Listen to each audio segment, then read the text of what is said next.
Yuk kembali lagi di channel Fokuser Anime. Kali ini kita akan kembali ngelanjutin lagi alur cerita dari Assassin Ijin, Assassin SMA ya guys ya. Dan tanpa berlama-lama lagi langsung aja kita mulai alur ceritanya. Di video sebelumnya, Ijin mengundang para numbers untuk datang ke rumahnya sesuai dengan permintaan si kakek. Para numbers harus voting segala untuk memutuskan pergi ke sana ataupun enggak. Ternyata setelah voting banyak yang setuju untuk pergi ke rumah Ijin. Tapi untuk bertemu ke rumah keluarga 001 mereka harus briefing lengkap layaknya misi assassin tingkat tertinggi.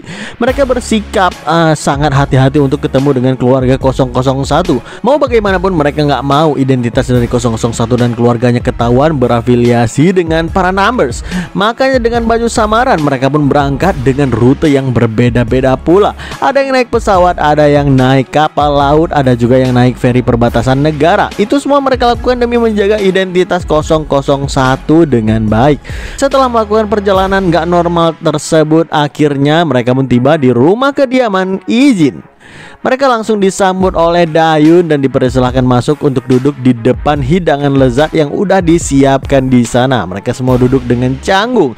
Apalagi mereka lumayan ramai, jadinya tempat duduk di lesehan itu nggak muat. Ngelihat itu kakek Ijin pun bilang, mereka semua besar-besar ya. Spontan 004 langsung marah kepada 008 yang paling besar di sana. Dia bilang, kan udah kubilang kepadamu untuk nggak bertambah besar kampret. Ngapain juga membesarkan otot-otot itu segala, kata 004 yang membuat 04 ya sedikit minder kayaknya. Mendengarkan itu Dayun pun tertawa cekikikan yang ngebuat semua numbers di sana ya malu-malu. Dayun pun mempersilahkan beberapa di antara mereka agar duduk di meja yang udah ada kursinya juga. 02 dan 05 pun bangun dari meja lesehan dan duduk di atas meja. Setelah Dayun memisahkan makanan di meja duduk, 005 mengucapkan terima kasih dengan senyum tulusnya. Tapi dia kesal ngeliat 02 cuma diam baik, nggak mengucapkan sepatah kata pun. Ya sebenarnya 02 sendiri sedikit kiku sih dengan situasi ini. Tapi begitu mendengarkan suara 02, Dayun langsung tersentak kaget karena suara itu persis dengan pria yang pernah menyelamatkan nyawanya dulu. Kini dia baru sadar ternyata orang yang menyelamatkan dia sebelumnya adalah orang yang berada di depannya saat ini. Lalu 05 nanya ke Ijin yang ikutan duduk di meja, "Hei 01, ada apa ini tiba-tiba?" 01 menjawab santai, "Seperti yang ku bilang, kakek bilang ingin bertemu dengan kalian semua." Jujur 002 sedikit kurang suka dengan hal seperti ini. Maksudnya para numbers yang berkumpul bersama itu karena ini terlalu berbahaya bagi mereka, terutama bagi 001 yang sedang menjaga keluarganya. 01 menjawab, "Ya aku tahu resiko tersebut, tapi ya ini adalah keinginan kakekku dan keinginannya sangat kuat sekali." Kakek Ijin mempersilahkan mereka menyantap makanan lezat yang ada di atas meja dan mereka pun melahap makanan tersebut dengan riang gembira. Lalu kakek Ijin juga bilang kepada mereka, "Kalian pasti kaget aku tiba-tiba mengundang kalian kemari. Aku ingin menggunakan kesempatan ini untuk berterima kasih kepada kalian semua. Meski ini udah terlambat, tapi terima kasih udah menyelamatkan Dayun dan juga aku," kata kakek Ijin sambil membungkukkan tubuhnya dengan hormat yang juga diikuti oleh Dayun. Si kakek pun ngelanjutin, "Ku dengar dari Ijin seperti apa keseharian dia dulu dan juga kalian." Awalnya mereka bingung siapa Ijin itu. Nah disinilah pertama kalinya sebenarnya sebagian besar dari para number sadar kalau nama asli dari 001 itu adalah Ijin. Si kakek juga melanjutkan, "Ijin bilang berkat kalian semua kami bisa selamat. Jadi sungguh berterima kasih. Berkat kalian kami bisa bertemu dengan Ijin lagi. Ijin mengatakan kalau kalian semua itu ibarat keluarga baginya. Kalau kalian adalah keluarga bagi Ijin, maka kalian juga adalah keluarga bagiku," kata si kakek dengan penuh ketulusan yang membuat para numbers ya sedikit kaget sih.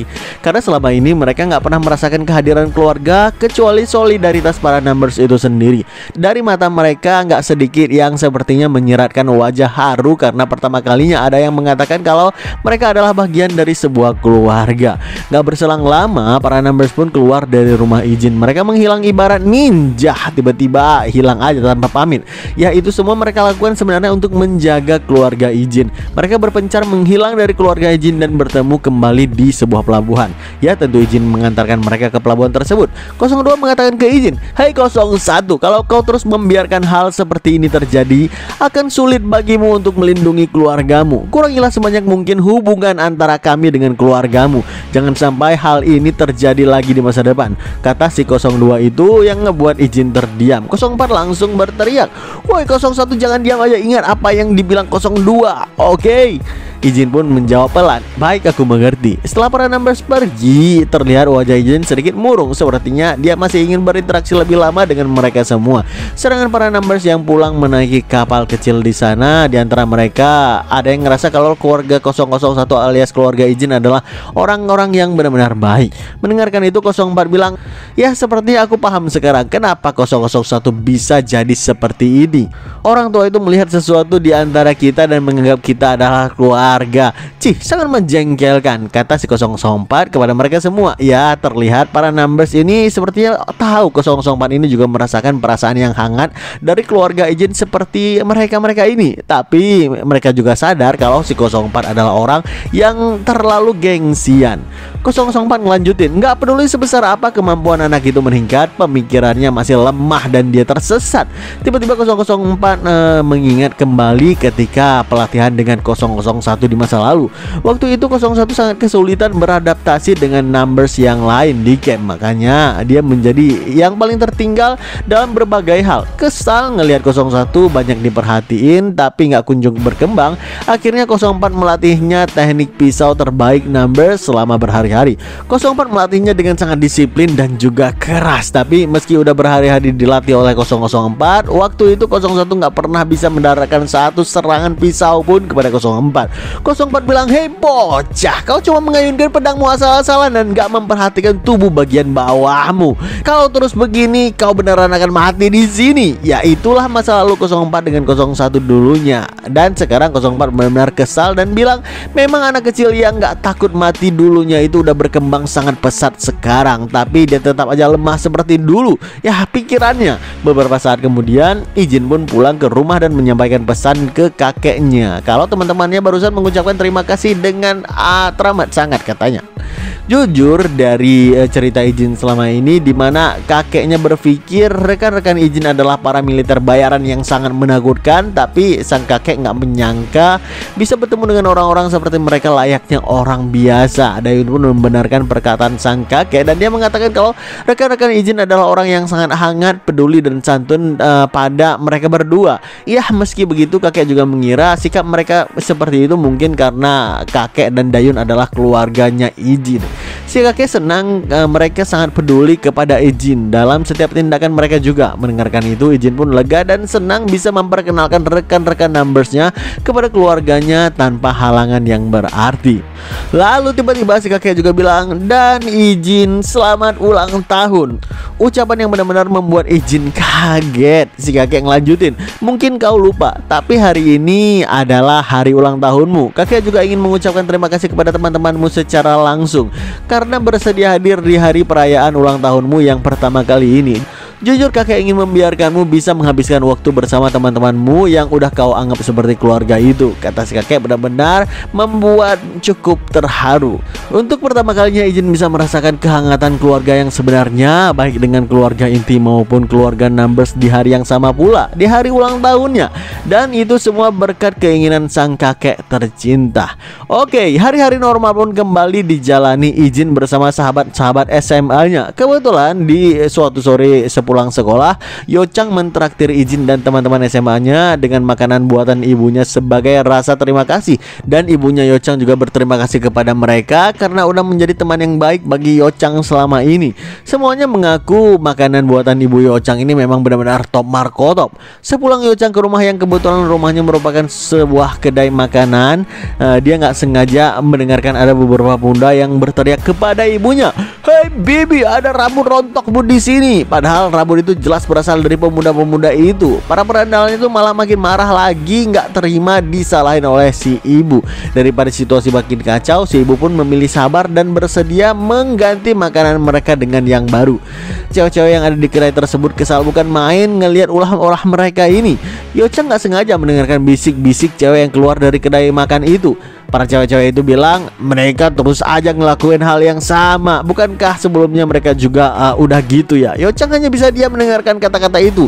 Lalu ketika berandalan itu pada minta ganti semua menunya dengan menu yang baru, dan juga malah diterima dengan ibunya Yochang sambil tersenyum tentunya. Tiba-tiba Yochang teringat ucapan ibunya yang pernah bilang kalau menjalani kedai makanan bukanlah keinginan sang ibu, melainkan semuanya demi membesarkan dirinya. Ingatan itu dan fakta kerja keras ibunya dihina sekarang membuat amarah Yochang benar-benar mendidih. Tiba-tiba dia menerjang ke arah mereka, para berandalan itu secepat mungkin sambil berteriak, "Hei kalian bajingan!" Tentu ngelihat itu para berandalan itu kaget loh. Yochang tiba-tiba menyerang, apalagi ibunya yang paling kaget sebenarnya ngelihat keberanian Yochang seperti sekarang ini. Tapi ya walaupun begitu, Yochang bukanlah orang yang jago baku hantam. Pada akhirnya justru Yochang lah yang sekarang dirawat di rumah sakit dengan penuh luka dan patah tulang pula. Di samping si Yochang sekarang ini terlihat sang ibu yang menangis terseduh-seduh melihat anaknya babak belur seperti ini. Sedangkan di luar ruangan, Ijin dan para teman-temannya Yochang hanya bisa diam dengan kemarahan mereka.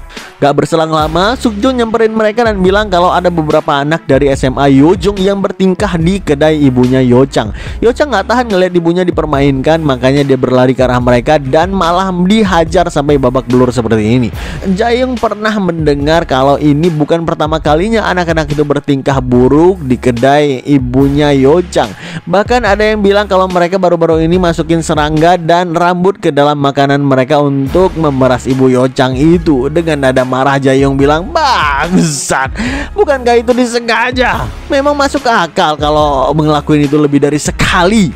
Menurut Sukjo, ibu Yochang sih nggak ada pilihan selain mengalah karena anak-anak itu sekolah di dekat kedai mereka juga. Ibu Yochang nggak mau membuat keributan.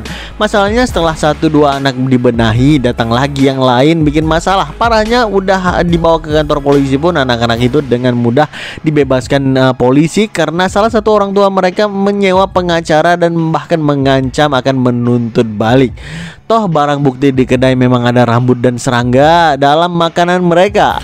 Akhirnya pihak pengacara pun membuat kesepakatan dengan ibunya Yochang, dimana kalau tokonya mau tetap buka dan tetap beroperasi, maka hal yang terjadi kepada Yochang saat ini harus tutup mulut dan diam.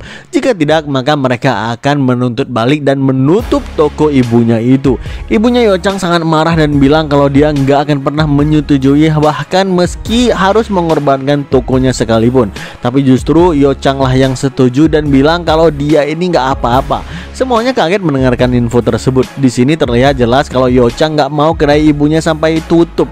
Lalu tiba-tiba dengan tatapan tajam, Ijin pun bilang, "Go Seokjo, tolong bawakan aku seragam sekolah tersebut." Pada akhirnya Ijin, Hyokjin, Jaeyoung dan juga Seokjo memakai seragam SMK Joyoung untuk menyamar dan masuk ke dalam sana. Selagi menuju SMA Joyoung, Seokjo juga bilang kalau kali ini dia setuju dengan tindakan Ijin karena inilah satu-satunya cara agar para berandalan itu nggak berbuat seenaknya lagi di kedai ibunya Yochang.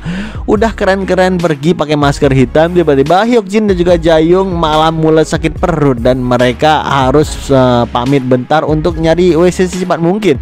Seokjo yang heran ngelihat dua temannya tiba-tiba sakit perut bilang, "Hei Ijin, jangan-jangan ini perbuatanmu?" Ijin pun ngejawab, "Terlalu banyak orang yang menyusup, bisa aja kita ketahuan.